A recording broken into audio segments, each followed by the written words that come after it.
Konsumsi Islam bermula dengan kehidupan di atas muka bumi sebagaimana yang Allah sebut dalam surah Al-A'raf. A'udzubillahi minasyaitonir rajim. Qala fiha tahyawna fiha tamutun wa minha tukhrajun.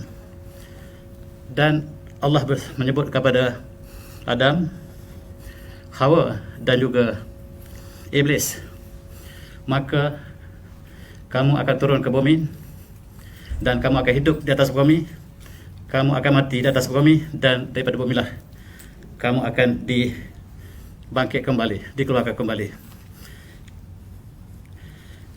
Dan inilah kita lihat tempat kita sementara, namanya bumi, yang tempat kita diutuskan untuk ujian yang tertentu. Di sini kita akan uji dalam konteks apabila kita mukallaf, kita akan diberikan tugas untuk disempurnakan berdasarkan kepada kehendak ilahi, yaitu syarah. Inilah permulaan kepada kosmologi Islam. Dan di sinilah kita akan diuji. Dan Adam AS yang diutuskan kepada bumi ini, yang untuk memampukan bumi ini, saiznya sangat tinggi. Dan saiznya dalam satu hadis menyebut bahawa Allah menciptakan Adam yang tingginya 60 hasta. Dan itulah yang disebut dalam hadis yang diriwayatkan oleh Imam Bukhari, Imam Muslim. Saiz Adam AS ialah 60 hasta, bukan 60 hasta kita, tetapi 60 hasta Adam AS. Ada satu percubaan yang dilakukan oleh pelajar di Mosul. Mereka cuba membuat baju ataupun jubah yang dipakai oleh Nabi Adam. Dan itulah kita lihat saiz yang ditunjukkan dalam percubaan ini, menunjukkan saiz yang sangat besar. Dan total bandingkan dengan saiz manusia sekarang yang tingginya sangat kecil di kaki Adam, di gambar sebelah kanan.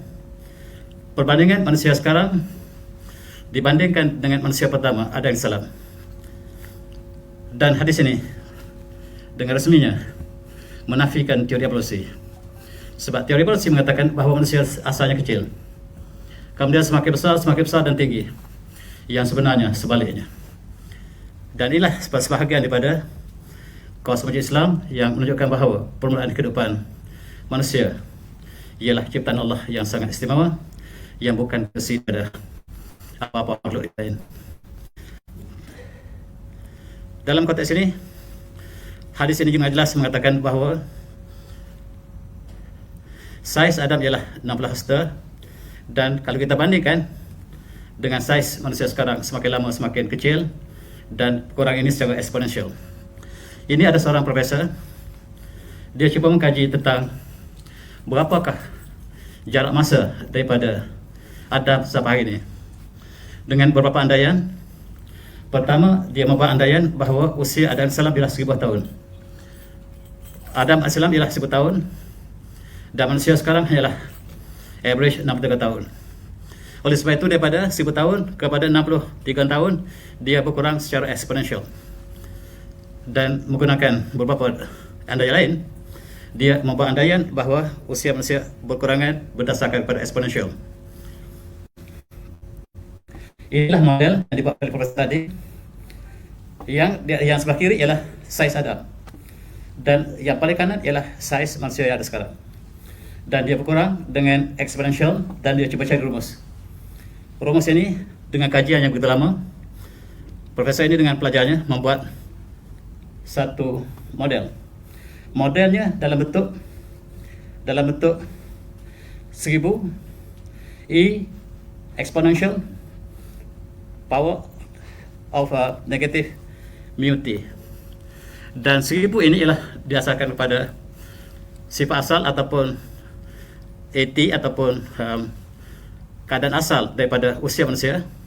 Kemudian dia berkurang sampailah kepada manusia sekarang.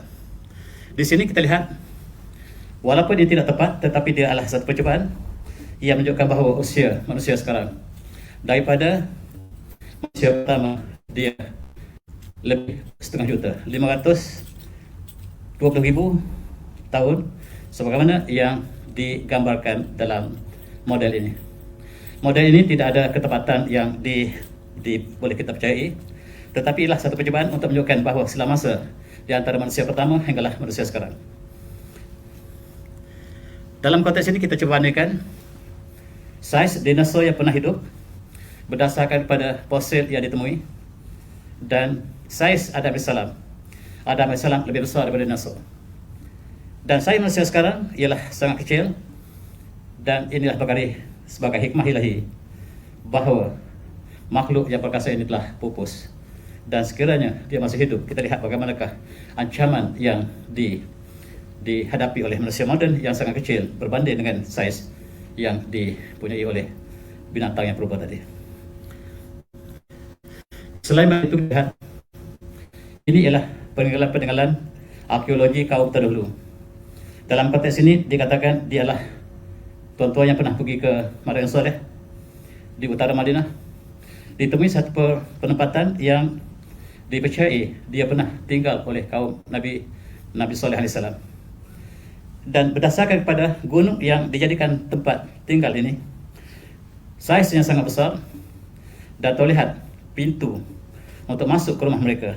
Itulah saiz yang menggambarkan saiz mereka pada masa dulu. Mereka telah dimusnahkan, dan kesan rumah mereka masih lagi dapat kita saksikan, menunjukkan bahawa pada pertengahan masa pun saiz manusia masih tinggi. Dan saiz kita dapat lihat bahawa pintu di sini saiznya sekitar 30 kaki. Maksudnya saiz mereka lebih daripada 20 kaki. Inilah manusia yang telah dimusnahkan, yang tinggal kesan-kesan yang dapat kita saksikan sebagainya. Adapun kajian arkeologi menunjukkan bahawa saiz mereka sangat besar. Setiap kali dikeluarkan data ini, maka ada yang menafikan. Sebenarnya tepat. Saiz yang temuinya sangat besar untuk menggambarkan manusia dahulu ialah manusia yang sangat perkasa. Semakin lama semakin kecil, dan ini bercanggah head-on collision dengan teori evolusi yang menjadi teori yang established dalam sains teknologi moden hari ini. Dan kosmologi Islam kita lihat dalam konteks ini bertembung dengan teori kosmologi moden yang diasaskan oleh pahaman positivism yang mungkin kita akan lihat insyaAllah. Pada tahun 2015, satu kajian dilakukan oleh satu badan, iaitu National Geographic, melalui televisyen mereka, untuk mencari contoh DNA manusia. Maka seluruh DNA manusia dikumpulkan. Jutaan DNA dikaji daripada seluruh dunia, termasuk negara kita, Indonesia, Eropah, Afrika. Mereka kumpulkan dalam kromosom DNA, dan mereka fokus pada Y kromosom. Apa yang berlaku ialah seluruh kromosom manusia ini dia menuju pada satu induk yang sama. Secara resmi, maka induk manusia bermula daripada pasangan suami isteri, dan ini dapat kita trace dengan Y kromosom yang preserve setiap generasi. Oleh sebab itu, mereka kenal pasti warna asal manusia ialah seperti kuku kita, kuku. Ini warna manusia pertama yang preserve dalam setiap keturunan. Apa sekali bangsa sekalipun, warna kuku lah sama. Itu mengikut kajian ini ialah warna kulit manusia pertama, Adam AS. Cuma induk istrinya ataupun Hawa Eve tidak dapat ditentukan, sebab yang dikaji ialah Y kromosom yang ciri keturunan daripada ayah, tidak daripada ibu. Oleh sebab itu, identiti Hawa ataupun Eve tidak dapat ditentukan secara pasti ketika tahun 2005, tetapi yang pasti ialah kromosom Y seluruh manusia converge kepada satu ayah.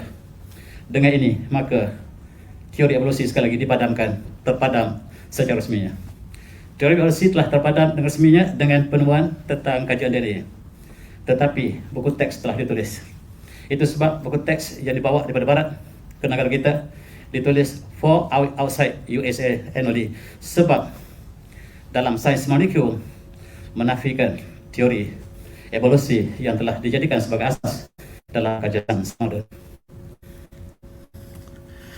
Begitu juga manusia yang berbagai datang daripada ayah sama.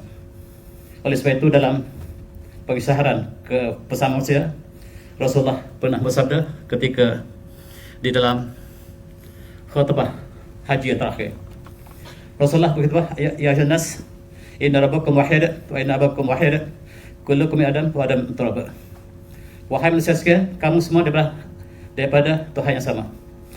Ayah kamulah ayah sama, dan setiap kamu daripada Adam, Adam daripada tanah. Maka kita lihat seluruh unsur tanah ada dalam unsur kita. Oksigen, nutrien, kalsium yang ada dalam tanah, semuanya confirm adalah badan manusia, dan manusia daripada tanah. Persamaan inilah persamaan hakiki yang berlaku peperangan hari inilah di antara saudara-saudara. Dan dari prinsip inilah kita lihat Islam menjadikan seluruh manusia adalah satu keluarga yang sama, dan itulah persaudaraan yang hakiki. Persamaan manusia ialah persamaan yang tidak didasarkan kepada ras ataupun race ataupun kepada bangsa ataupun kepada keturunan.